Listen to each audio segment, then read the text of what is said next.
Uh, Welcome to the first session of the first module of the Uro-Oncology certification course. I am Hamad Athar. I'm the professor of urology at Khan University in Karachi. The course coordinators, Mr. Zishan Aslam from Aberdeen and Mr. Dr. Wajahat Assis from Karachi and Khan University. We, as you know, in the first module of this course, in the first session today, we are covering very important aspect of the diagnostic workup of non-muscle invasive bladder cancer. Perhaps the most important thing in the overall management of bladder cancer is what you do on your first TUR. And if things are done correctly, you probably will give maximum benefit to the patient. So there will be two talks on TURBT. Ms. Mensa is going to talk about whether we should be doing piecemeal resection as we've been doing for ages, or the en bloc resection, when and which should be done at what time. Dr. Nadeem bin Nusrat, most of you know him. He has been part of the PKLI for quite some time now, very established uro-oncologist in Pakistan. Is going to talk about TURBT in certain difficult situation. And in the end, the most important part of making your management decision is risk stratification of the TURBT, of the bladder cancer. So this will be taken up Mr. Nandwani, who is the consultant urologist at Nineville's in Dundee. There are 3 more sessions following this in this module on non-muscle invasive bladder cancer. And you all have been shared with the program, so you know all the details. The last session is going to be on some of the interesting cases in non-muscle invasive bladder cancer, followed by post-test of module 1.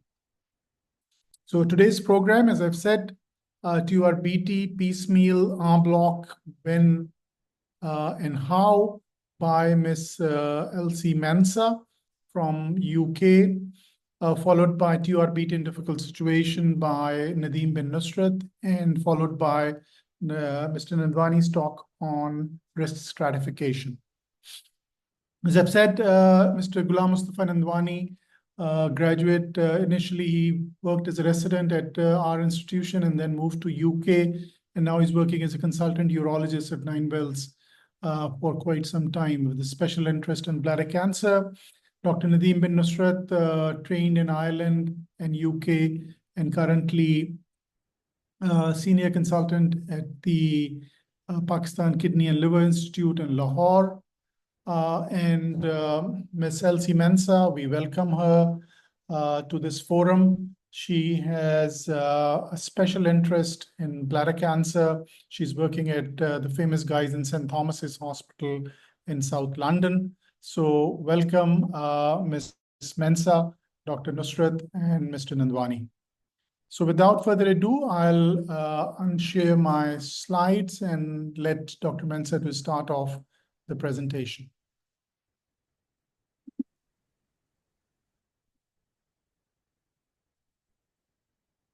Hi, thank you so much. I hope you can all hear me fine. It's such a pleasure and such an honor to join you on this course. I'm really intrigued by the whole program, and I'm really grateful to be part of it. TURBT is a procedure that, well, first of all, I'm Elsie Mensa. As has been said, I work at Guy's Hospital. There's a lot to be done in bladder cancer. We're always learning, always growing. So I expect to learn as much from you all as you would hopefully get from me as well. TURBT is a procedure that's quite familiar to a lot of us, and a lot of what I say may already be familiar, but I always think the fact that we continue to have such high recurrence rates in bladder cancer, and the fact that there's only been marginal improvements in kind of long-term survival or recurrence rates, means that some of the familiar points need to be reiterated, we need to keep going over the same things and keep asking, what can we do to make every single step of the whole process better? So that's why I'm here today. As you know, bladder cancer is, a commonly diagnosed cancer affecting so many people worldwide. What that means is that any improvements that we can make in the care has the potential to affect a large number of people. And so, what might seem like just marginal changes actually translates into big changes for the population as a whole. It's not just a problem in the UK, as of course affects people worldwide. The vast majority of patients present with non-muscle invasive disease, and that is why I'm so pleased that increasingly there's more attention coming into getting people who actually have a particular interest in the patients, the non-muscle invasive part of the disease process, to hopefully try to improve the care there and reduce the number going on to muscle invasive disease. TURBT is not a standalone procedure. The improvements and the quality of TURBT starts way before you get to the operating room. Even before the patient comes into our department, we're thinking, public health processes, awareness of risk factors, improvements in some of our industries that, may, particularly in the past, have contributed to more cancer cases, et cetera, et cetera. So really the quality starts before the patient even steps into our hospital, and certainly before they step into our operating room. Secondly, we must have hematuria pathways that are fit for purpose. This means that, if we ensure that patients who present to us as urologists are being investigated appropriately, are being investigated promptly, and that we're reducing the time lag between presentation and diagnosis, it means that we can hopefully get the patient at a time when we are able to offer them a lot more and improve their long-term health outcomes. Preoperative evaluation, again, this happens before the operating room. This means reviewing the investigations, reviewing the patient as a whole. What's their fitness like? What's the overall treatment aim? What do I need in that operating room to ensure that I'm doing the best that I possibly can for that patient in that instance, in what is going to be their cornerstone operation for this disease? And then, of course, we'll talk a bit more about what happens in the operating room. But again, obviously, what happens after you've done your TURBT certainly has an impact. So I think it's important that we recognize that, and I think increasingly this is being recognized, that, TURBT is an important oncological procedure. Of course, in the past, because it may not be as sexy or as interesting as big robotic operations, it may not necessarily have had the attention that it needed to, and may have been always sort of delegated to more junior members of the team who may or may not have the kind of supervision that is required. That has certainly probably affected outcomes and has affected recurrence rates, completeness of resection, etc. So I think we all need to just really acknowledge that a TURBT for that patient, but also for our departments, because financially, bladder cancer accounts for such a large portion of the money that's spent in urological oncology, and therefore getting that operation right then reduces recurrences, reduces morbidity, etc., for the patient going forward. So not just for that individual patient, but for our individual departments, in terms of making sure that people are going through promptly and in a more efficient manner, just translates to big changes going forward. I've already said that it's a common procedure, and therefore it's important that we do get it right the first time. So before the TURBT, the hematuria pathway, often, again, this may vary depending on on where you work and how things work, but ensuring that we understand the differences in how we need to investigate visible versus non-visible hematuria, making sure that our primary care colleagues understand that recurrent UTI, in a middle-aged woman should not be ignored, that these people should not just keep being given antibiotics, et cetera, that at some point they need to be referred for further urological evaluation, and ensuring that actually when that patient has come to our attention as urologists, we're not dropping the ball, that we are recognizing that actually they have potentially high risk disease, and that we investigate them appropriately and promptly. So what we don't want is to do the cystoscopy, do the CTs, and then the patient is waiting on the waiting list for months and months before they have their TURBT. Equally, understanding that not every TURBT is the same. So a small lesion may be okay to be done on one particular list, but certain cases should potentially be done by more experienced colleagues and perhaps in a different setting. And here I'm talking about is in a day surgery unit, in the main theatre environment, etc.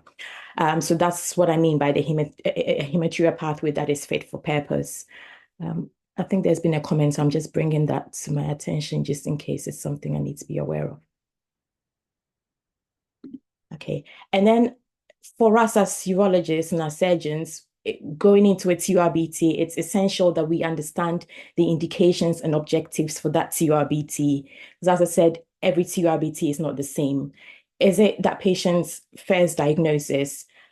Is it the first intervention that we're doing? And that means that we need to ensure that the resection is complete, that it gives us all the diagnostic information we need in order to be able to risk stratify the patient appropriately. And staging a patient or putting that patient into a different risk classification may affect what subsequent treatments that patient is offered. And if that initial information is not complete, that means that all the subsequent decisions that we make are not complete. For instance, if we are leaving tumor behind on that first resection, or if we're not getting adequate detrusor muscle sampling, that means that a patient may potentially be stratified as maybe low or intermediate risk, non-muscle invasive, and may not have the correct subsequent intravesical treatment they need to have. So that means that right from that first TURBT, we've already put that patient at a disadvantage. We've already undertreated them. So that means they're going to come back. They may progress, etc. Secondly, in terms of indications, is it a second look or redo TURBT? If so, what is our objective here? Is that patient having to have a second look because perhaps the first TURBT was suboptimal? Did we have the correct, did we adequately sample detrusor muscle? If not, then of course we're going into a procedure knowing that we absolutely must make sure that that information is obtained. Again, recognizing that patients, for instance, that are coming through for a second look TURBT, usually they have scars, they may potentially have thinner bladders, so just understanding the thought process is involved in going on to do that resection. Is it a TURBT that's being done for recurring disease? And I think it's always important to just take a moment and think, why does this patient have a recurrence? What is their pattern of disease? Is it their first recurrence? Is it perhaps 10th recurrence down the line? Is it high-grade recurrence that they've been getting? Is it low-grade recurrence? And if so, is a TURBT probably the appropriate procedure for them? Also, why are they getting recurrences? Have we adequately evaluated the upper tracts? Do we know that there's no upper tract disease that's perhaps seeding down into the bladder? Are they getting recurrences perhaps because we're doing incomplete resections each time? Are we missing CIS, for instance? Are we missing disease that potentially requires enhanced visualization techniques such as narrowband or photodynamic diagnosis to ensure that that resection is complete? So I think whenever you're working on a recurrent disease, it's important to just take a few moments to just wonder why that patient is in that position and what we can perhaps do to change the trajectory. Of course, sometimes we do resections almost as a palliative resection for symptom control. So again, it's just important to, as a surgeon, to be aware of what that operation is, why we're doing this operation, and what our objectives are, because that then affects what we do in the operating room and subsequently. Okay, so preoperative planning. Increasingly, many units, including my own, are recognizing that there's so many patients coming through, so many TURBT requests going through, that often if we as a team do not kind of triage these referrals coming through, and it's left to admin to almost decide where each patient goes on the list, then we end up underserving a lot of patients. So increasingly, we're doing TURBT planning or prioritization meetings just to ensure that those patients at the highest risk are prioritized, because we are working in a system where, we have to manage our resources. Of course, we'd all like for every patient to go through and have their procedure promptly, with the shortest amount of time, but we are working within resource tough environments, and therefore we need to increasingly make sure that we are prioritizing those patients who can least afford to wait, who need perhaps senior input, etc., for their procedures. So this is where, a lot of units are doing TURBT planning and prioritization meetings. During these meetings, you have the opportunity to review imaging, make sure that the patient has had all the adequate investigations that they're supposed to have before TURBT, i.e., have we looked at the upper tracts? Have we ensured that there isn't a lesion in the ureter, for instance, or in the kidney that may require another procedure during that initial TURBT? Who should be doing that procedure? So if perhaps it's an old lady with multifocal tumors, should that case wouldn't be put on a list where more junior members of the team are supposed to be doing the list, etc., etc. Do we need to plan for other procedures, such as, are we likely to require stents? Are we then requiring to have an X-ray safe theater, X-ray available, etc. And then one of the things that we plan for as well is whether we are likely to require mitomycin post-op. Of course, depending on where you work and how things are set up, it may either be very easy to get mitomycin ad hoc in theater if you need it, or it may be impossible. There are some units, where you need to have ordered it in advance, had pharmacy, deliver it before you can even give it in theater. Whereas in other places, you can just decide on the spot and it's there for you. So depending on the system that you work in, this kind of thinking needs to go into your planning as well. And then again, finally, looking at the anesthetic concerns. A lot of our patients are elderly, comorbid patients who have, bad chests, bad hearts, etc. So just understanding and making sure that that patient is optimized for this procedure. And also during the procedure, you're thinking, if evaluating the bladder and thinking if they need something more than TURBT, are they potentially fit for it? Whilst you're doing the procedure, you're forming an opinion on where that patient is going. So now that we've done a lot of the pre-TURBT amble, we're now coming to the TURBT itself. I'm sure we all do kind of surgical checklists, again, just making sure that we have the correct equipment, that theatre team are aware of what we're planning to do and what additional steps may be required.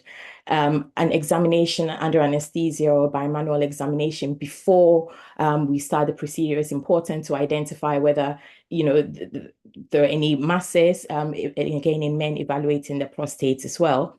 Now, during the cystoscopy, again, often we really speed past this part. But this is, again, another opportunity for us to just really make sure that we're getting all the diagnostic information that we need. So are we assessing the urethra fully? Even making note of things that are not necessarily cancer-related, i.e., are there strictures? Is this likely to affect how easy it will be for the patient to have intravesical treatment requiring lots of catheterization down the line? What does the prostatic urethra look like? Are we ensuring that we've looked properly?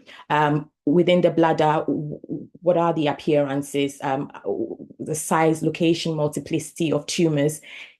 This should all be kind of noted and adequately recorded, because again, this feeds into that patient's trajectory. This feeds into their risk stratification and what you do for them going forward. What's the proximity of the tumor to the UOs? Can we even see the UOs? Are we expecting to need to intervene in that area? Again, looking at whether there's potential for obturated jects, reflexes in lateral tumors.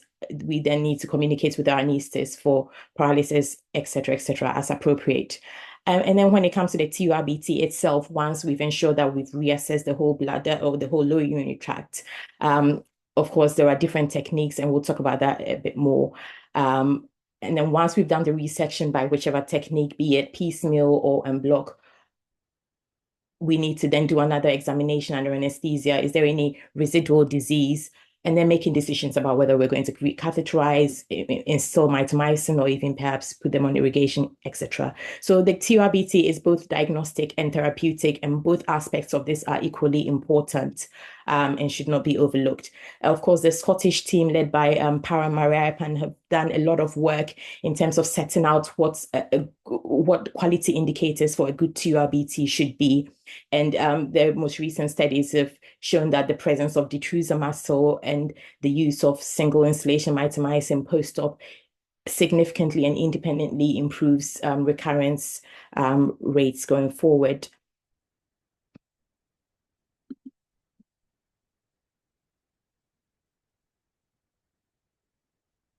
Sorry. Okay. So essentially, the TURBT is the initial and most important aspect in managing non-muscle invasive bladder cancer.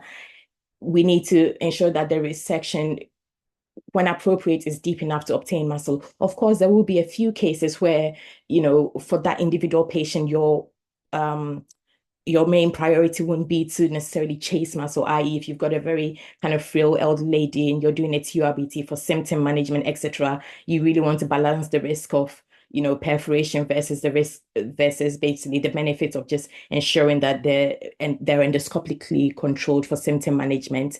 And then again, knowing that complete resection is important in ensuring that the patient is adequately risk assessed and risk stratified. So piecemeal TURBT, in other terms known as fractionated TURBT, involves the sequential resection of the exophytic portion of the tumor down to the base. And then the base can be sent separately. Often, it's best, particularly when you have large tumor, that you send the exophytic portion separately and then resect the base of the tumor and send it off in a separate pot for histology. Doing it that way just really tells you, but also tells the histopathologist that we're specifically looking to see if there's muscle invasive disease here. Often, if you mix it all up together, it's a bit more challenging, and you're more likely to get the pathologist coming back to you saying, we didn't find any muscle, etc., etc. Of course, we must be aware that the tumor that we're aiming to resect isn't just the papillary tumor there, that we should always ensure that we're taking the edges of the tumor as well, because that, there can often be disease that isn't necessarily visible to the naked eye. And when you do TURBTs with enhanced visualization techniques such as PDD, you will find that there is an edge that also enhances. So that's particularly good for training, because you teach people to understand that the tumor goes a bit beyond just the papillary bit that you can see. And again, usually they like to also have that little bit of flat urothelium just to assess for things like CIS, etc. Of course, in doing your TURBT, or before the TURBT, even during the cystoscopic assessment, you're looking to see if there are any red areas that need to be biopsied and sent off separately to assess for CIS, because concurrent CIS is also commonly found in high-risk disease.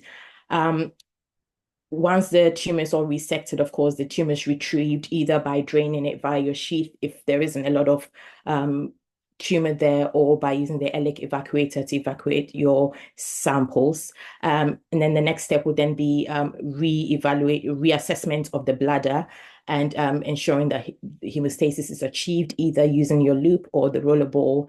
And then really re-inspecting once you've dealt with all immediately visible to disease, to ensure that you haven't missed any small lesions. We are all human, and often if you go into a bladder and there's an obvious tumor there, your eye does tend to be drawn towards that obvious tumor. And often, if you don't go back to just re-inspect and re-evaluate after you've taken away that distracting tumor, you can sometimes miss some small lesions. And also just knowing that where sometimes you get these things that are called kissing lesions, which is where the area of the bladder that almost kind of attaches to the area where the tumor is can often have disease there as well. So just evaluating the bladder at the end of your resection, just to ensure that your resection is truly complete. I hope that the video will play. It's a short one with a small tumor, just so that we don't spend too long going through it. So again, this is a small tumor that's going to be resected using just piecemeal resection. So they're using a loop here, and again, you can use a monopolar or bipolar loop. So of course they've done all the other steps before, and this is just a video just showing the piecemeal resection. And as you can see, when they're going back, they're using that loop to push the tumor they've just resected kind of back and out of the view. So this is quite a quick one. And again, ensuring that at the end of resecting that initial papillary tumor, you look at the edges and ensure that you've done a bit more resection of the edge, etc. There are issues, of course, with piecemeal TURBT. The phrase incise and scatter technique is often used, and it's actually a very good phrase because essentially, unlike many other tumors, tumors where the principle of tumor resection is to ensure that you're not disturbing the tumor, that you're not disseminating tumor, you would never dream of resecting a bowel cancer like we do bladder tumors, where we go in and specifically just fragment, this disease and spread it everywhere. Common sense, even if it's not really, really proven, common sense already tells us that that's not a good way to get a tumor out. That's not necessarily the most ideal way to do an oncological procedure. So these are the issues with piecemeal TURBT, where it's thought that this is quite different to how any other solid cancer is dealt with. And studies have found that there are higher circulating levels of tumor after TURBT compared with en bloc. Does this contribute to high recurrence rates? Some have said yes, some have said no, but I think as cancer surgeons, I think we're all a little bit uncomfortable with just the idea of fragmenting a tumor all over the bladder.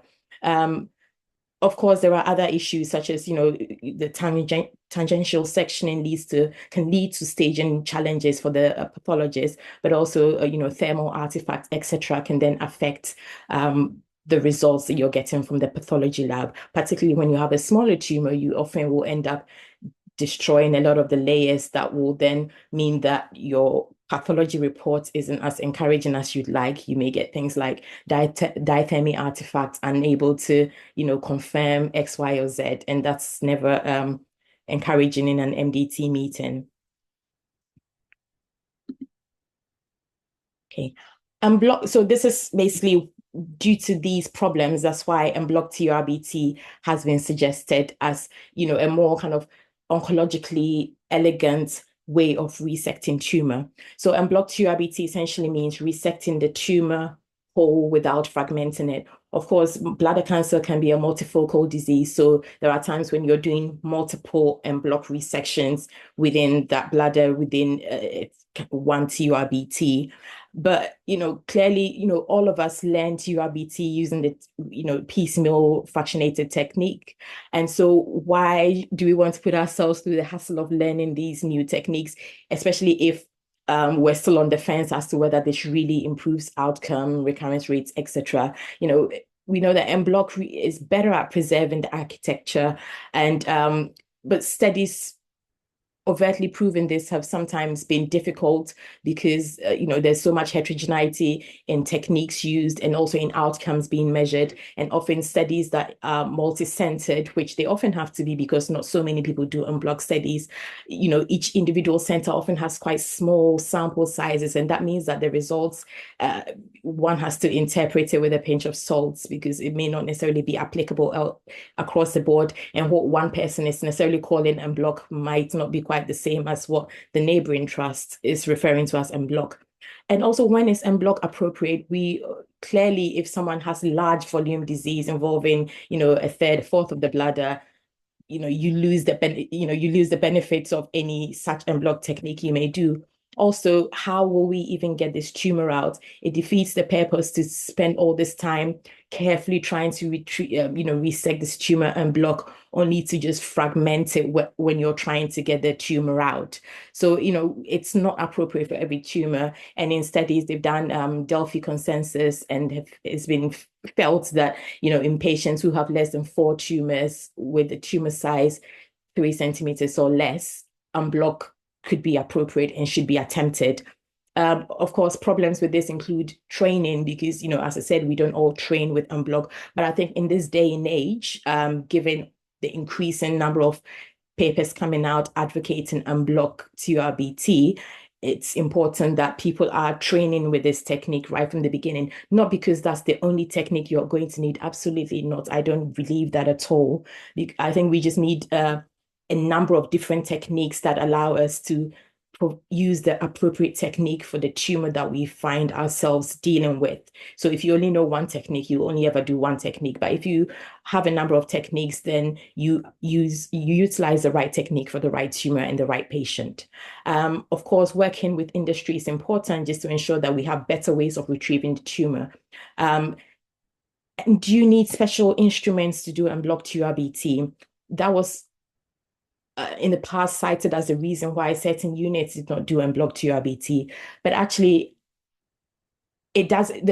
You can do unblocked TURBT using your standard loop, using the monopolar Collins knife, using the special sort of rectangular or square loops, and also using laser. And a lot of these instruments are instruments that are readily available in our units. So that's not an obstacle towards doing unblock. I will just, yeah, so these are some of the pictures. So the first two pictures at the top just show the square or rectangular loop.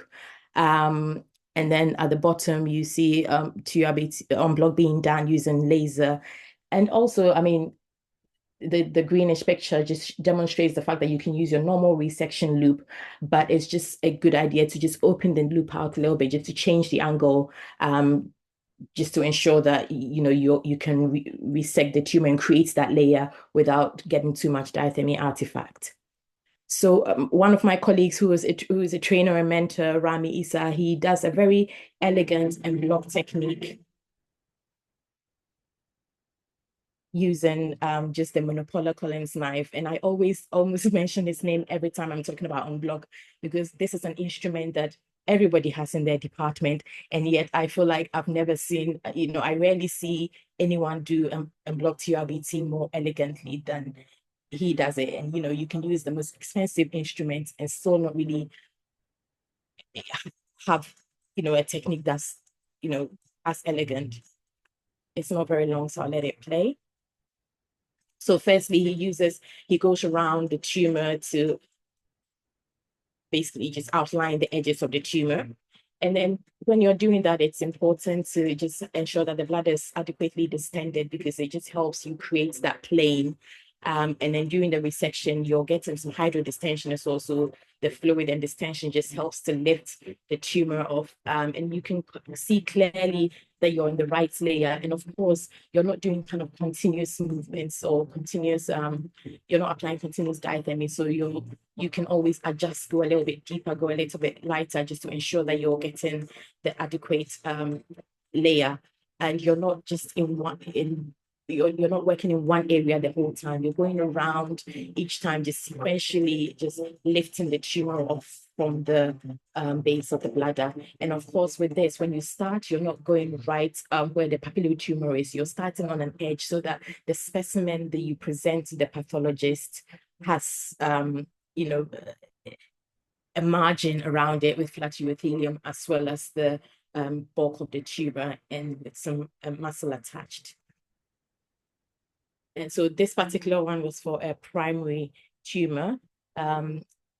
I'll let him finish extracting the tumor. So as you can see, he just goes round and round and around. And initially it starts like, it seems like a big surface area. And when I first trained with him, I wondered how we would get this tumor out. But often once you resect it, actually everything just kind of shrinks down. And actually you realize that it's not as big as it looked when the bladder was distended. And here he's removing the specimen just using the biopsy forceps. Why I like this is the fact that this is stuff that everybody has in their department. And so, having a special instrument is not an obstacle. And in this video, he's doing a redo TURBT, again, using unblock. So the first TURBT, there was no muscles sampled, and it was high-grade T1 disease. Therefore, the patient required a redo TURBT. And here, after evaluating the bladder again, he's going around, just same principles as per the previous video, just outlining the edges of the tumor site, and then just gradually lifting it up off the wall of the bladder, just using the same techniques that we described before. So I just showed these two just to show that it can be used for different indications with an instrument that everybody has. This slide just is a paper that was recently released and led to a lot of talk, particularly on social media. Essentially, everyone's saying that, this is a first trial just really showing that unblocked resection is superior to fractionated TURBT, and therefore for small tumors, for less than 3 centimeter tumors, the question is, should it really become the standard of care?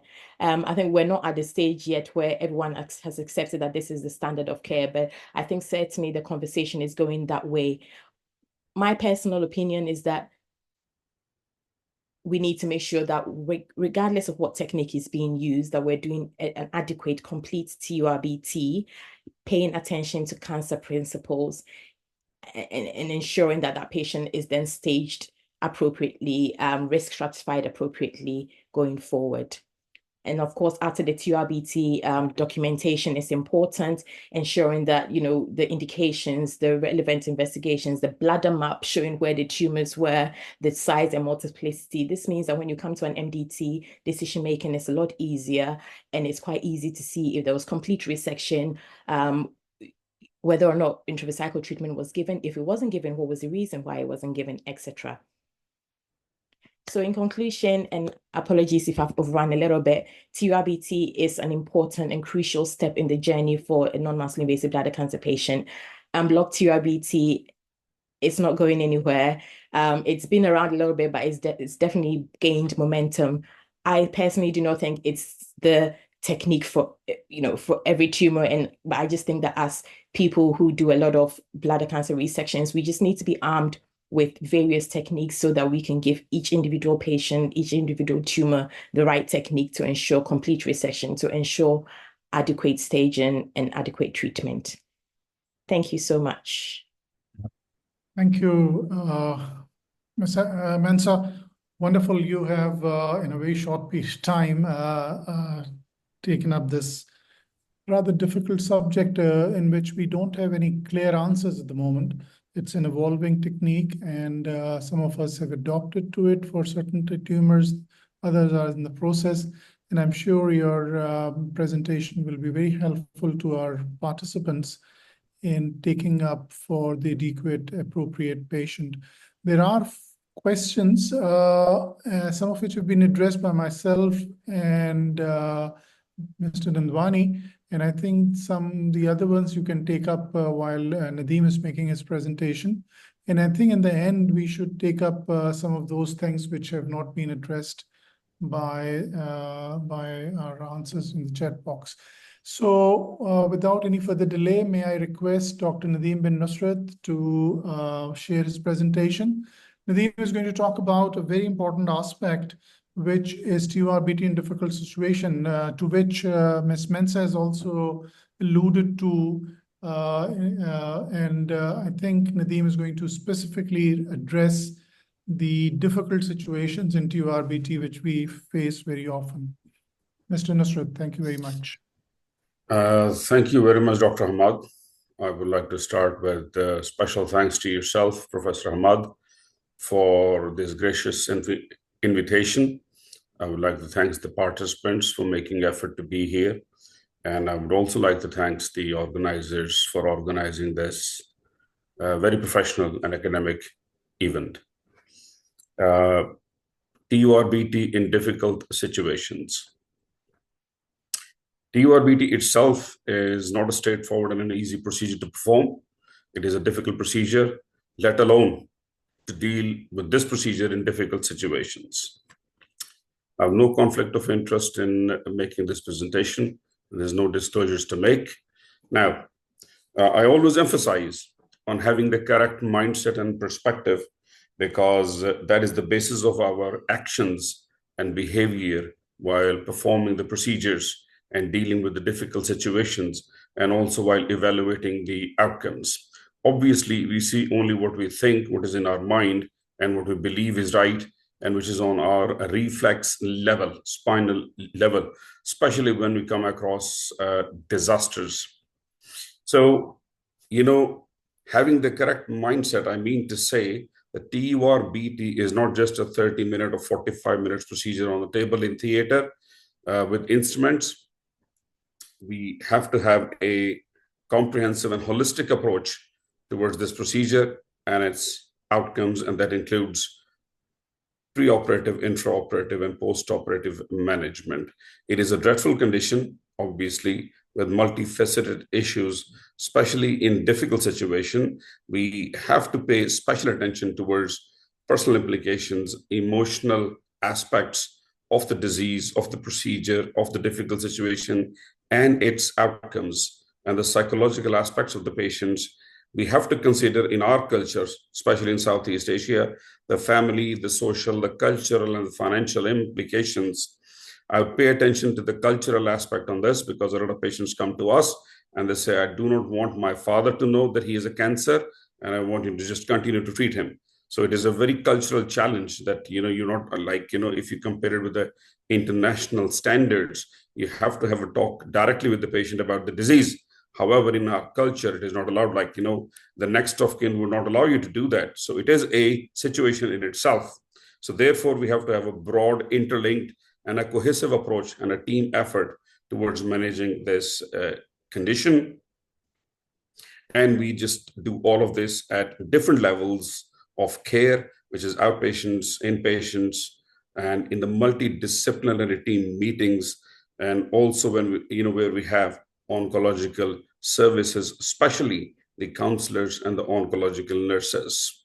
What we need to know beforehand is the basics. We all need to know the basics, clinical and diagnostic details, including the guidelines and the evidence what we have. Well, unfortunately, while performing the procedure, we cannot have clear guidelines like, the level 1A or, the grade 2 recommendation or, the 1 recommendation. There's no evidence except the scientific basis. So, it's more or less based on the personal experiences of individuals, and especially when they have done the clinical research based on a lot of patients they treat. We need to know the modes and the presentation of the disease. In our culture, most of the patients, they present very late and the disease is at its advanced stage. I've already mentioned the cultural understanding of the patients, of the disease, and counseling limitation I've already mentioned. MDT culture needs to be promoted, and in which we do the risk stratification of the disease, the cancer services like counselors, oncological nurses, because when you break a bad news to a patient, you have to have the counselors to spend a good time as long as they, they get to the terms, and then images, preoperative images, and according to the images, the planning of the procedure, so that we can avoid a difficult situation, well, let alone to deal with it. We have to have a checklist and equipment. We have to have a good understanding with the anesthetist. Examination under anesthesia is a key, though it feels like an old-fashioned thing. However, I always do this on the table. Intravesical mitomycin, wherever indicated, needs to be considered. There are certain rules apply to this procedure. And that is that it should always be performed by a senior person. When I was in Guy's and St. Thomas's, my consultant will perform a TURBT himself, where he will ask his SPR to perform an nephrectomy for him. And he always used to say that, I consider this procedure more for a senior person and an experienced urologist, not to be performed at the end of the list at 5 p.m., not to be performed at the Friday evening. And you have to have a competent staff, I've already mentioned, an assistant in the theater team, and with an ICU backup, you have to have a plan B ready in case of you come across a disaster.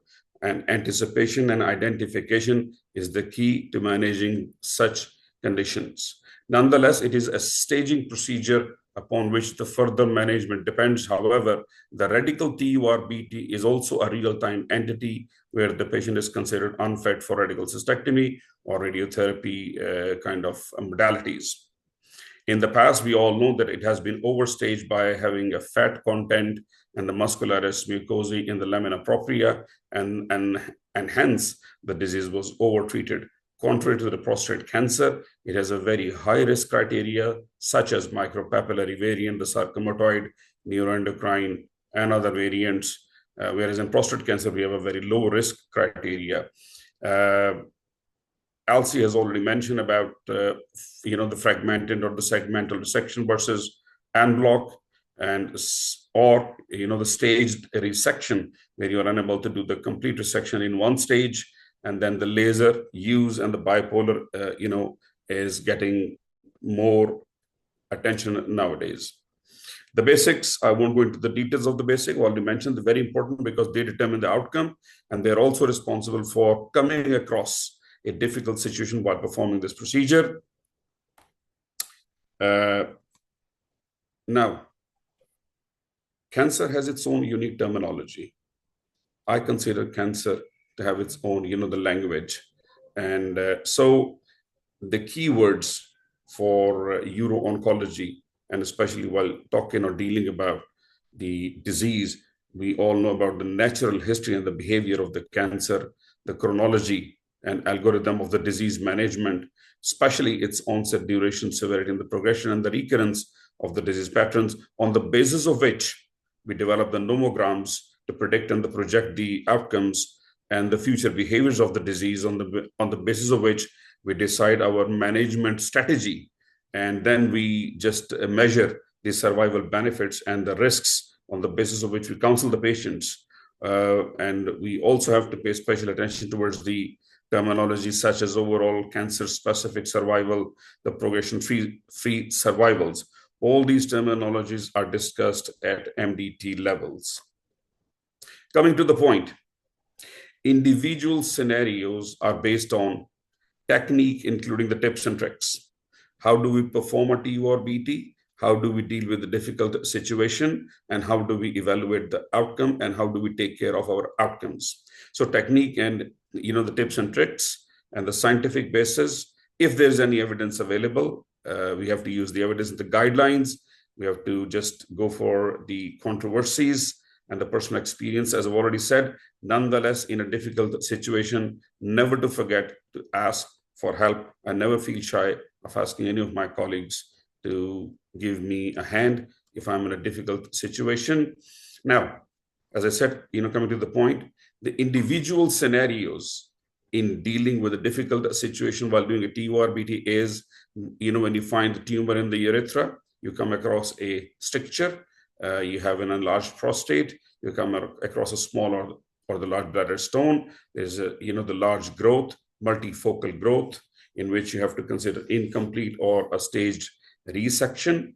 Tumor at the lateral wall, you fear for the obturator jerk. Tumor at the dome, bowel is at, basically at the risk of perforation, and you can have an intraperitoneal perforation. Tumor at the posterior wall, it is a thin wall, it is a high risk of perforation. The resection is difficult. Tumor protruding through the ureteric orifice has its own, basically the risks and the benefits, and also the techniques to deal with, and the tumor in the diverticulum. I'll briefly take all of them one by one and briefly as much as possible. So TURBT scenarios also involves the inaccessible tumor locations, incomplete resections, re-resection, perforation, torrential bleeds, and organized clots is a horrible scenario to deal with. We have to have necessary equipment on the table and in the backup. So especially the laparotomy set. We must not forget to do an examination under anesthesia by manual palpation, continuous irrigation sheaths, tumor-based deep biopsies, bladder neck and prostatic urethral biopsies. In elderly female, the bladders are thin. We have to just anticipate and identify early if there's any perforation, post-op mitomycin wherever indicated, and the re-resection criteria. Now, this is the key in dealing with difficult situation. We must anticipate and identify in a timely manner so that we can deal it effectively and we can improve the outcomes. Urethral, basically the stricture. In my practice, if I come across a stricture, I will deal with it either by dilatation. If it is basically the soft, I have the laser, so I prefer to do the laser urethrotomy where, in comparison to a cold knife urethrotomy. And then I will proceed to the TURBT, and I will leave the catheter for an extended duration if I'm dealing with a stricture in dealing with the TURBT. In large prostate, deal with the tumor only. I deal with the tumor only. I do not do a TURP while doing a TURBT. Regardless of a small solitary growth or a multifocal or a large growth. I've heard my colleagues that, they say if you have a small, tiny growth, you can do that and you can do a TURPT. In my practice, I do not do a TURP while doing a TURBT. Only if I have a difficulty, in having access or the visibility, and in which case I'll do the TURP only, and I leave the TURBT after the trial of void and after a few days or maybe a week. However, if it is obscuring the view, as I've already said, so after TOV, I'll consider that. Now, we can come across a bladder stone. The necrosed tumor surface can form a stone. It can be a small or a large stone. If it is a large stone, like 8 centimeter, I'll prefer to do a deep biopsy to take the muscle to evaluate if it is a T2 invasive or non-invasive, and then I'll move forward, or I'll try to deal the bladder stone along with the bladder cancer final management after the MBT and the histopathology and the imaging. If it is a small stone, I'll do the stone first and then TURPT. Tumor in the urethra, it is not a common situation. However, we have to consider the following aspects. The site, it could be in the proximal urethra, prostatic, it can be resected. If it is in the distal urethra, it can be small or solitary. It could be multifocal. If it is small and the solitary, I do a cold cup biopsy. I use the laser to just evaporate the tumor, and I move on towards the bladder part of it. Then on the histopathology, I just see if it was a superficial one or the deep one, if it was a TCC or the squamous patterns on histopathology, and if the histopathology is same in the bladder or in the urethra. If it is a large growth, if it is a multifocal growth, now I will carefully evaluate the MRI first. If it is suspected to have an extravesical extension, I will do the resection to have a deep biopsy to have the muscle. I'll do the hemostasis, and I will not go for the full resection. However, in some cases, some people prefer to do the staged resection, to do a complete resection. But in my practice, I'll just go for a non-invasive or invasive histopathology to have, and then we'll manage it accordingly.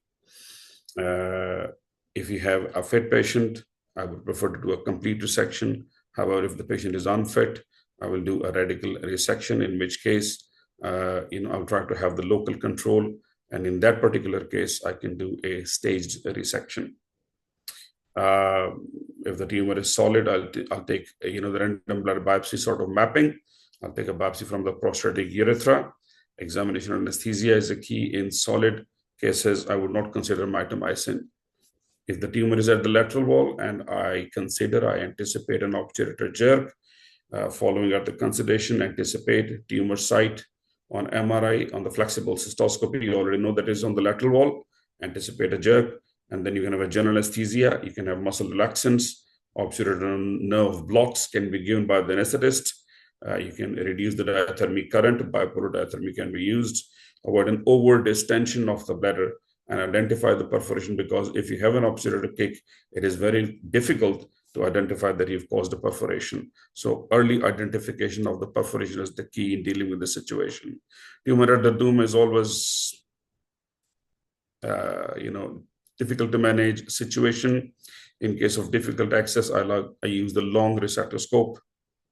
I under-distend the bladder and I press with the hand on the lower abdomen. I do not ask my assistant to press the abdomen, because if I'm doing it myself, I feel more coordinated. If the in this case or in this scenario, the visibility can be obscured by air bubbles at the dome, and the perforations, most of them are intraperitoneal. Bowel injuries are not very common. However, if it is a deep perforation, there's a possibility of bowel perforation. So if you do a laparotomy, always examine the bowel. And then tumor at the posterior wall. It is also a difficult situation because of the curve of the posterior wall. So I just curve the loop to 120 degree instead of a 90 degree. And I try to just do the sideways resection instead of craniocaudal tumor through the ureteric orifice. It has three scenarios now. If the tumor is at the surface around the ureteric orifice, I do resect it. However, if the tumor is protruding through the ureteric orifice, I tend not to resect deep. And a special precaution should be taken that if you have resected the tumor popping through the ureteric orifice, I, in my practice, never do the ureteroscopy afterwards, because you can easily evulse the ureter. And then if it is not, recognized on time, the consequences are horrible. Tumor in the diverticulum, another difficult situation to deal with. Now, tumor in the diverticulum, if it is a wide neck and an open neck, it can be resected either an en bloc or segmental resections can be made. However, if it is a narrow neck one, it is very difficult to resect, in which diverticulectomy as way of partial cystectomy can be considered after an MDT discussion, and with the random blood biopsies first to exclude carcinoma in situ. Inaccessible location, Trendelenburg position of the patient, abdominal pressure can be used, or a long receptoscope, not to exert too much force, because that can end up in having a perforation. Incomplete resections because of the large and the multifocal tumors due to access problems, obturator jerk, and the bleeding can cause to have an incomplete resection and the perforation. Re-resection, there's three criteria: incomplete resection, no muscle tissue involved, and T1 high-grade tumors, which are high risk, needs to re-resect. Perforations, not only a through and through perforation is a perforation. Perforations are categorized into 0, 1, 2, and 3. The third degree of perforation, if it is extraperitoneal, can be managed conservatively. However, if it is an intraperitoneal one, it needs a laparotomy. Torrential bleed, it's of two types: bleed from the bladder or bleed from a major vessel. If you end up in opening a major vessel, it is a laparotomy. If it is from the bladder, I use some pressured irrigation, number one, and I use the roller ball to get control of the bleeding. I have never come across a situation whereby if the bleeding is from the bladder, I'm unable to control the torrential bleed. Organized clot. It can be alec evacuated. However, if that is not possible, you have to resect the clot. And if that is also not possible, the use of morcellation is controversial. If the clot is small, you can see around the clot, you can use morcellation. However, if it is a big clot, it is very challenging. I would not use a morcellator in my practice. Post-op considerations are always important because, if you have dealt with a difficult situation, then if you leave the patient alone, like in the post-operative care, the outcome would be worse. So it is my responsibility, to take care of my patient in the post-operative care, and that is the key to have a better outcome. And thank you very much. Thank you, Dr. Nadeem. I think you have dealt with this rather difficult subject in a very short time. I'm sure there must be questions, some of which have been addressed, and there may be some pending questions that you may take up directly in the chat box. And if there is anything left over, we will discuss it at the end of the presentation. So could I request... Yes, so let's move on to the last section of today's first module, which is the risk stratification. And as you know that after you've done a good quality TUR, the next step is to risk stratify patient so that you can develop a management strategy for your patient with non-muscle invasive bladder cancer. To discuss this, We have Dr. Ghulam Mustafa Nandwani, who's known to most people, at least in this part of the world. He is a consultant working at Nine Wells Hospital in Dundee. So, Mustafa, you can share your presentation. Okay, so I'll start sharing just a second.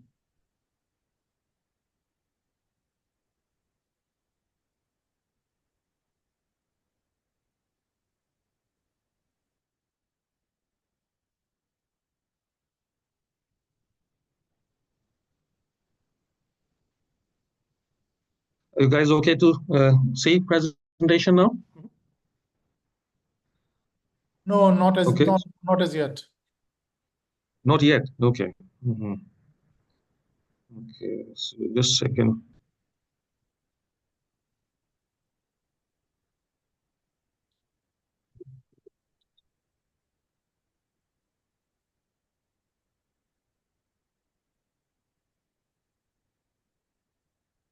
You see now? Yeah. Yes, we can, sir. Okay.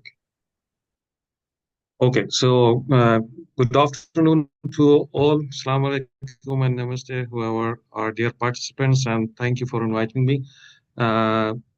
So I think the risk stratification, I think this is an important subject, so I'll go through very quickly because something has already been said. So in first thing, so risk stratification, I think for our this talk, the learning objects will be, so incidence of non-invasive muscle bladder cancer, recurrence and progression, what we need to gain from this risk stratification and how it helps in the management, and how we create the groups and what is available in the guidelines.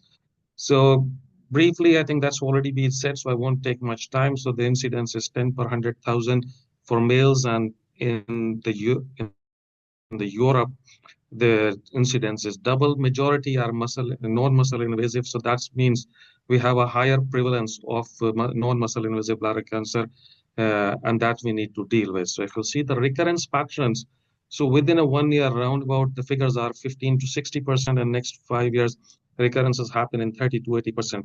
And if we come for the progression, even the 17% recur within 1 year, and within 5 years around about 45%. So if we see, this is the quite wide range of figures, and it's difficult to make a decision which patient to treat, which part of the pathway, and are there any things we need to do to understand better. So there's a definitely need to understand better what my patient will go through. So before we start the work on stratification, I think my dear colleagues have already said the resection should be complete, detrusor in the muscle, immediate intravesical chemotherapy, that means a post-operative, and re-resection where these are appropriate, and complete tumor data should be available that includes good description of the tumor location, size, and focality. Why use the stratification? Obviously, they know the recurrences, but I need to understand what is the short and long-term recurrences, what is the progression in the short and long term of the patients, and that will help in planning what the surveillance we should do and how we should do, and planning of adjuvant treatments and the different risk groups, and if the variabilities are you can select different. So are there any alternate treatments available, and what would be the cost-effective management of some risk groups? So that's why it's best to treat what would be the best treatment for a risk group. Prognostication is usually, you can depend on some common factors, which is the number of tumors, size of the tumor, prior recurrences, and the T stage and grading system and associated CIS. So these are the well-known things.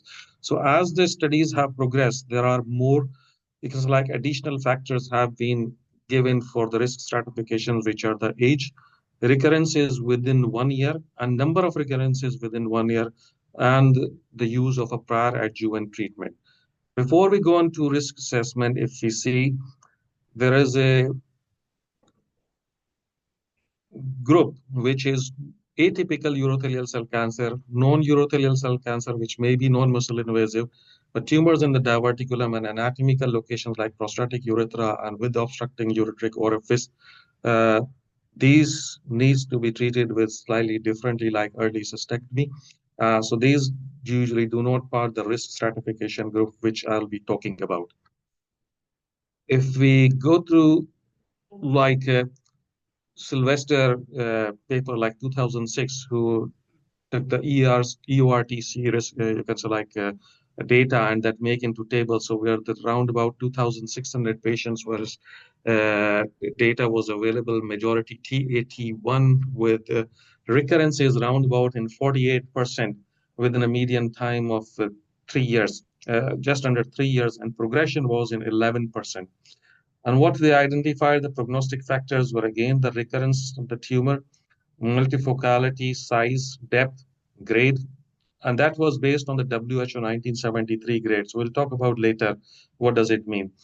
And then they have developed some score depending on their significance, and that's how the score looks like. That they define that when the prognostic factor has a slightly aggressive stage, they give the more a score, and then they calculated the whole score and then produce into the different risk groups. So if you see that for each recurrence and progression, there were 4 groups they made it.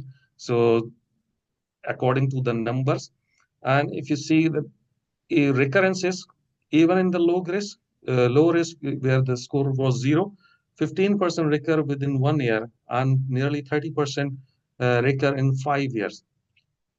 However, in the high risk group, these figures are totally different, or almost 4 times. It means there needs to be done something based on the recurrence. If we go towards the progression group, the low risk groups have almost less than 1% progression in 5 years. But in the high risk group, there is a very high risk of progression even in the first year, and in 5 years reaching really 50% of the patients. So that gives us some idea that this is the risk scoring which is going to tell us what your patient will be. Then in 2021, some further analysis was done on 3,400 patients by having a more, you can say like addition of grading system from 2004 and 2016, which is the high grade and the low grade. So again, the same type of tumors were TA and T1. One thing was evident that the progression with this approach was less than 1% in low risk. So their main focus on developing the score was the progression, not the recurrence. So very high risk have a 40% progression risk. So this is the same type of the strategy with the numbers, and they develop some scoring system, including the age, multifocality, and WHO 2004 and 16 grading system. So that looks like that how it looks like that they it made into 4 groups: low, intermediate, and very high risk groups. And if we see that this is how it entails into the practicality, that how it looks like, that low, intermediate, and high risk. One thing is that the high risk and the very high risk groups, they have a higher chance of recurrences. And there are some additional factors in the bottom. We'll say that age, multifocality, and tumor greater than 3. So if we see that risk group stratification, low into high, what does it tell us? So if you see the probability of progression in low risk group is almost less than 1%, but in high risk and the very high risk, it's ranging between 16% within 1 year and 40% in 5 years. And that's the same if we have a grading assessment with the 1973 grade as well. So it means whatever the grade you are using, high risk patients are going to progress more either in the first or the next 5 years time. So there's something needs to be done for these patients, and standardly this is done with the BCG. So then there was a sub-stratification that who we treat with the BCG, can we identify any more type of a risk patients who will benefit or who will have a higher chance of recurrences even with the BCG. So then the Fernandez Gomez, so he evaluated a 4Q2 trial data and based on the 1,062 patients, and shows that those who were treated have a recurrence of around about 32% and progression 13%. And there were some prognostic variables which they also included, which were not different from the previous one, which we have talked about. And they also assigned some scores, and based on these scores, they produced some categories. So if you see the factors what they study is the gender, age, tumors, which number of tumors which say that more than 3, and T category and associated CIS. So these are almost same. So if you see that, what does it mean? Their scoring, and then again there are 4 scores. These are the patients who were the high risk treated with BCG. So if you see the 2-year recurrence rate, it's around about 12.5 to 12.6%. And as the score goes higher, it's more than 50%. And same for the progression. So progression even is around about 2%, which is not more. So it means they are getting better management with the BCG. But if the higher the numbers, their progression rate is around about 25%. So that's from this. And if you see that intermediate group, okay, so these were the easy, low risk and high risk. But this intermediate risk group is comprised of the very vast number of patients, and where the management advices are slightly less clear. So there are developments happening, but Lemmers, he studied 724 patients from the Dutch trial and found that the recurrences were 57% and progression was 2.2%. So that shows that this group has a low progression rate. So that is good, but recurrence rates is higher. So what should be done with this? And they also studied that the primary tumors have a less chance of recurrence, like 36% as compared to the recurrence tumors, which were 64%, and same is true for those who were treated previously with the adjuvant chemotherapy. So they also developed some prognostic factors, and based on their like prognostic factors like a primary tumor grade, the number of tumors, multiplicity. So they develop a model of probability of a recurrence. So based on the probability of recurrences, they divided into minor, moderate, and major risk category for intermediate risk. So that's the conclusion, was that the minor require follow-up and major require treatment. So in this graph, if you'll see, this is based on the risk categorization of the intermediate risk. They show that recurrence-free survival for minor and major categories. So if you see the red line, which is at 24 months, even with the minor category, there are 30% people who will recur. And in the major category, around about 60% will recur in 2 years. So then we need to have some, you can say, like help from the available literature and the guidelines which are mostly available and up-to-date guidelines are the EAU, AUA, and NICE guidelines. There are rest of the guidelines available, but more or less they talk about the similar things and the similar literature which are mentioned above. So these are this group like presentation of each guidelines, which divides patients into low risk, intermediate, and high risk, and very high risk patients. So there are some minor differences, but majority of them have a clear consensus. So in yellow, I have highlighted some of the, you can say, like differences between the guidelines, which we will see later on, that how it affects our management in future. So if you see the practical problems with this stratification, okay, low grade T1 less than 3 centimeters solitary.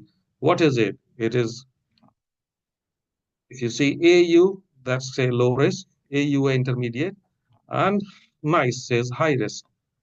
That does not make sense to me. On the low grade G2T1, if you see the practicality, these are less likely to be found. Putting in the different risk category will affect, obviously, the surveillance and the planning. So my preference is I put them in the low risk as per EAU. Then if we go for a high risk G2TA, EAU plan is a high risk, NICE intermediate, and AUA intermediate, which is less than 3 centimeters. This also becomes something like confusion, that too many ifs and buts, if this, if this. So what's the preferred category? I prefer that any high grade should be in the high risk category.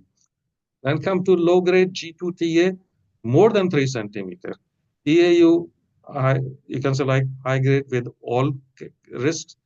NICE is an intermediate risk, and AUA in the intermediate risk. So again, I think there are something like a differences like in the guidelines, conditions, low grade. When this occurs, there are some additional factors. So I prefer them to put it in the intermediate risk.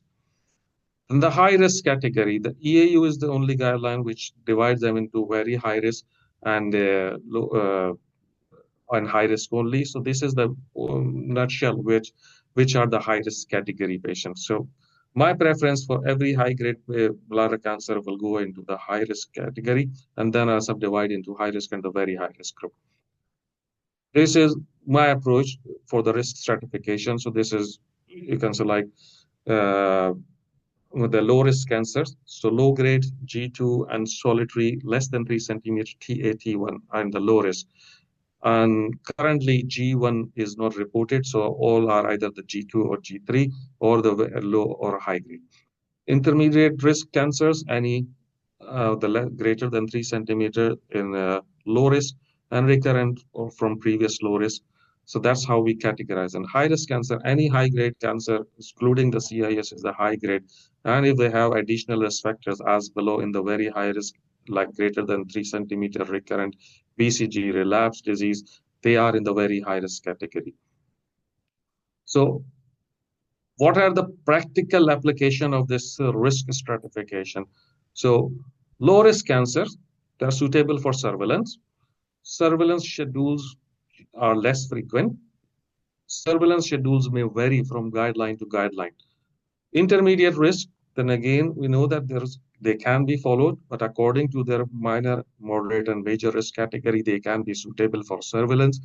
They may require adjuvant treatment or may need some aggressive treatment, like aggressive adjuvant treatment, or may be considered for early cystectomy.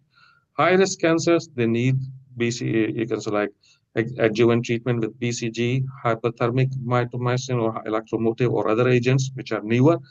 But very high risk group consider the early cystectomy. It all depends on the patient preferences, comorbidities, tumor location, and it does not mean that they are not suitable. They are not given BCG, but BCG or other agents can be given. It all becomes on the patient preference and the discussions and assessment. So clinical guidelines, yes, they make you available the best guide available data, the literature. Recommendations may not result in the best outcome. It does not replace your clinical experience and treatment decision based on your individual patients. It helps in the decision making and considering what are the circumstances in the patient's management and available resources. Following the guideline is not mandatory, not a legal standard of care. It's a safety tool to avoid harm, and it constantly changes from time to time depending on the technical advances and studies. And these are some online calculators you can go and put the data of your patient, and then it will give you some calculations and then help guide you what is your patient's risk category. So I hope that's have given you an idea, and I'm happy to take questions now. Thank you very much, Mustafa. I think you very comprehensively discussed the 4 major guidelines from 2006 till 2021. And particularly, I think EAU guidelines are perhaps one of the most commonly used in Pakistan, at least, and I'm sure in the rest of the world as well. Let's start off with you. And there are a few questions which have been addressed.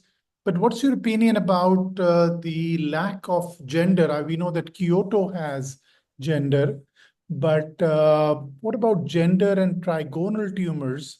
Do you feel that they are a higher risk indicator and they should be part of the guidelines or the calculators? To be honest, I think if we see the gender, I'm not exactly sure because I have not done any audit, but there might be some audits we will be coming in future, so then we can have it. But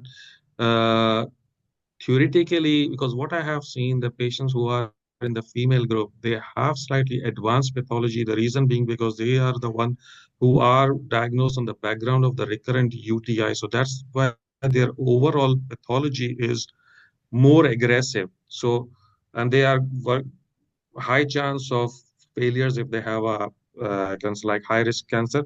Trigonal tumors, yes, so in our population area, the mostly we are seeing like a larger volume of the tumor.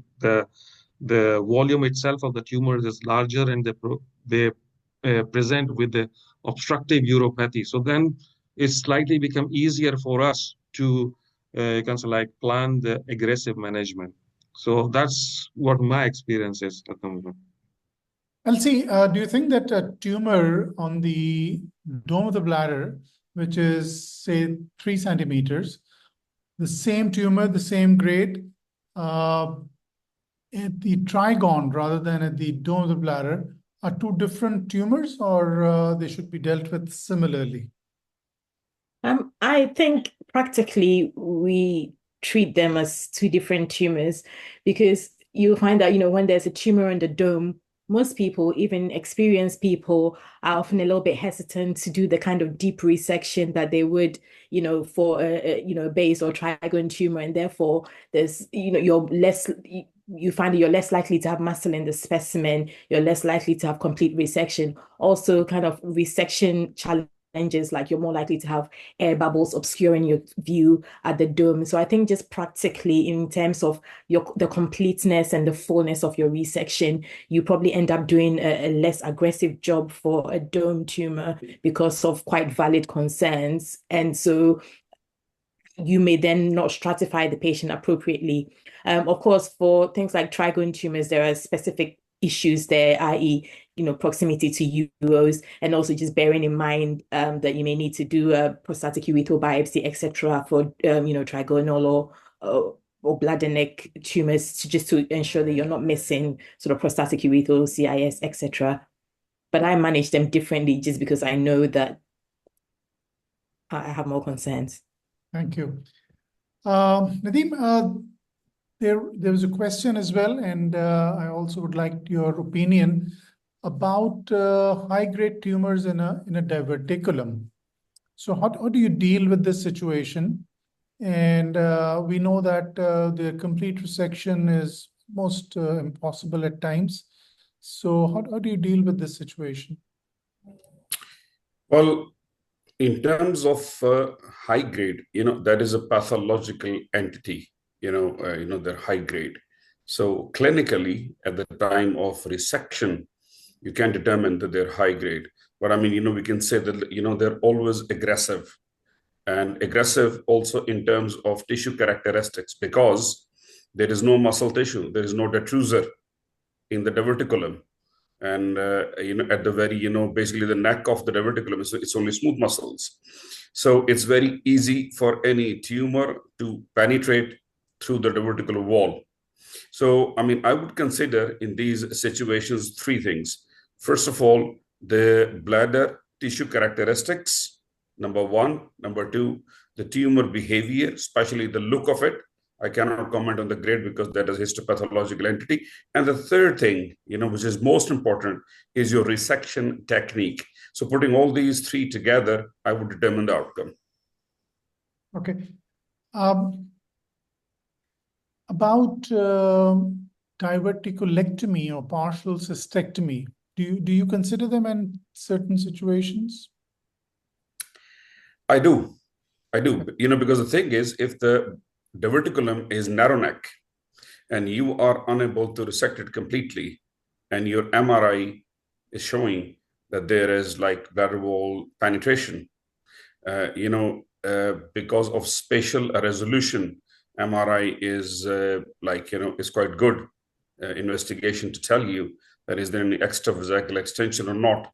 So, I mean, in an extravesical extension and then having an incomplete resection, what other options do you have except offering a diverticulectomy and then to put them on the surveillance? And I mean, and then, in these cases, as I said earlier on, I would definitely consider doing a random biopsies across the bladder It's like a bladder mapping to exclude any CIS or concomitant pathology, and I have a CT urogram to have a look on the upper tracts. So I'll put everything together, and I would consider diverticulectomy in these particular cases when, complete resection is not possible. Thank you. Elsie, you have done a marvelous arm block resection. You're so happy about this rather big tumor now floating in the bladder and refusing to come out. What do you do? The fear factor. So, so I think the main thing is just thinking about that problem before you even decide to do an unblock resection. You need to if it's a bulky tumor, getting it out will be a problem. With kind of flat tumors, even if it seems to extend a larger way, often once you've resected it shrinks and you can take it out either with a biopsy forceps, or some people use a basket or even just use the loop to kind of drag it out. But in the situation where I find that I've misjudged, it's similar to having sort of a large chip posterior P that won't come out. I then kind of grab it and just carefully use the loop to just reset it down slightly. Sometimes just after doing that a couple of times, you're able to just then have a fragment that will come out. But I think initially trying to avoid that situation, mainly because it then defeats the purpose of the gains from your unblock. So doing a piecemeal resection using your loop versus doing an arm block resection, and then maybe cutting it. I know that it's difficult to cut a floating tumor, but is pathologist more happy with the former or the later? I think, most pathologists like having a tumor that, with fully preserved architecture. But certainly, even if you've done an unblock and then you've had to sort of divide it in two almost to get it out, you still have a bit more preserved architecture than if you had done a full, piecemeal resection. I think if you're doing a piecemeal resection, the main thing is, I think it's important to send the base of it in a separate pot, just to help them kind of orientate, but also just really know whether there's continuity if muscle fragments are found in there. Yeah, thanks.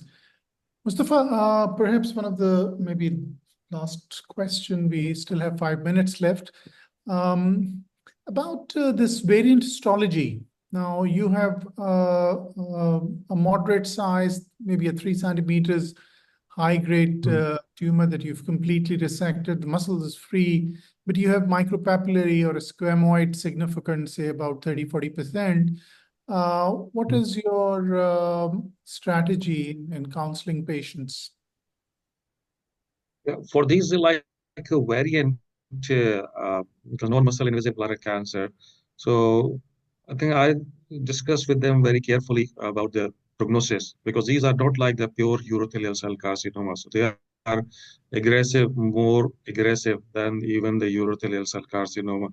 And if we see the urothelial cell carcinoma, they may not, respond to our treatments as well. So my threshold for offering the early cystectomy is quite low, because what I have seen where I have not done the early cystectomy, the patient's the recurrence of the progression is quite early, and then I have cast my decision. So that's what I share with the patient, and I offer them an early cystectomy, unless there are two groups of patients, one which are very fit patients.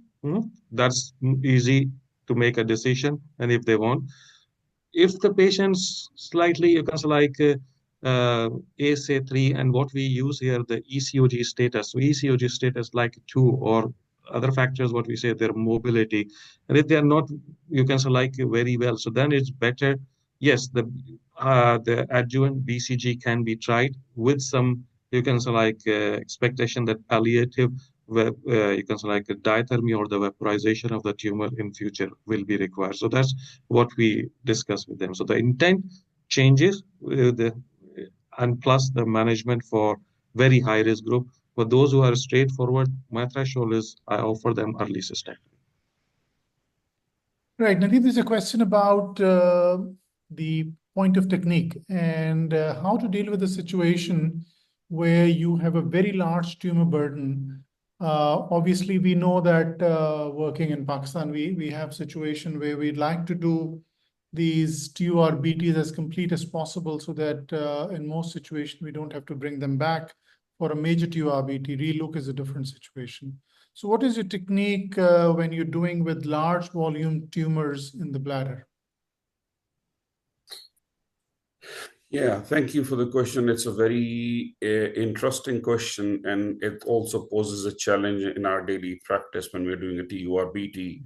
However, coming to the answer, my personal approach would be try to achieve a complete resection, be it in one session or the staged, where the MRI or the imaging is not showing an extravesical extension, patient is fit, and and there's no nodes on the scans.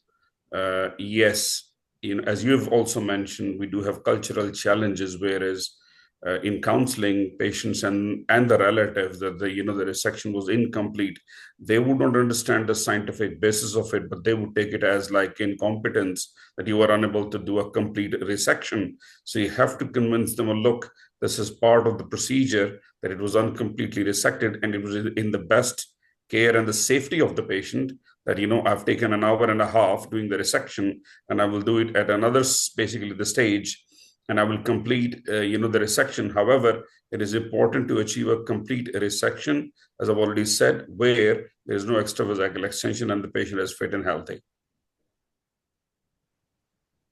Thank you. I know it's a difficult clinical situation. Elsie, at any point in time, do you decide to do a cystectomy for a large volume, predominantly non-muscle invasive, low-grade cancer, papillary, but it's filling up the whole bladder? Yes, we've had that instance, and they're often quite challenging consultations because you're telling the patient it's kind of low-grade disease, but actually sometimes when you're in the bladder, you can tell this is not something that you can manage endoscopically. And I've been in a situation where, following discussion, the patient still has refused. So you end up just booking them for repeated endoscopic resections. And, I think after like the second or third one, it's easier to have that conversation, because if even after a third resection, you still have a bladder that's not, that's full of tumor, you're not winning. And quite apart from the cancer aspect, they're often quite symptomatic. So sometimes that in itself helps guide their decision making, because they're often bleeding, they often have lots of LUTs because there's just not much space in the bladder. But it is a difficult conversation to have, because oncologically it's you're not doing it for the cancer aspect in that scenario. But of course, large volume disease is more likely to then progress as well, mainly, of course, because you probably don't have the full staging, staging information. Yeah, thank you. We're just running out of time now. However, there are a few more questions, and I'm sure that we can direct these questions, if that's okay with our faculty, through the group. We can direct these questions to you, and you may address them subsequently, if that's okay. Okay, so thank you.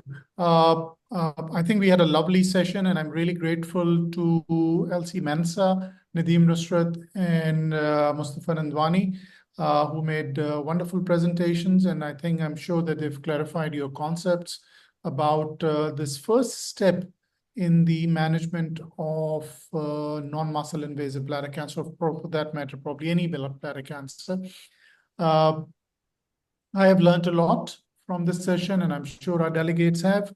The next session is going to be this non-muscle invasive, in which we're going to have on 19th of October, same time, 8 to 9:30 Pakistan time, 4 p.m. to 5:30 BST. And we're going to take up some other issues about the non-muscle invasive bladder cancer. The pre-test questionnaire has also been assessed, and you will be shared with the result of the pre-test questionnaire. At the end of this module, we're going to the post-test, and we will share the result of the post-test subsequently. So thank you very much for all the delegates and for all the faculty. I'm really grateful for your presence and for your wholesome involvement in this session. So thank you and a very good evening. Thank you. Bye-bye. Bye.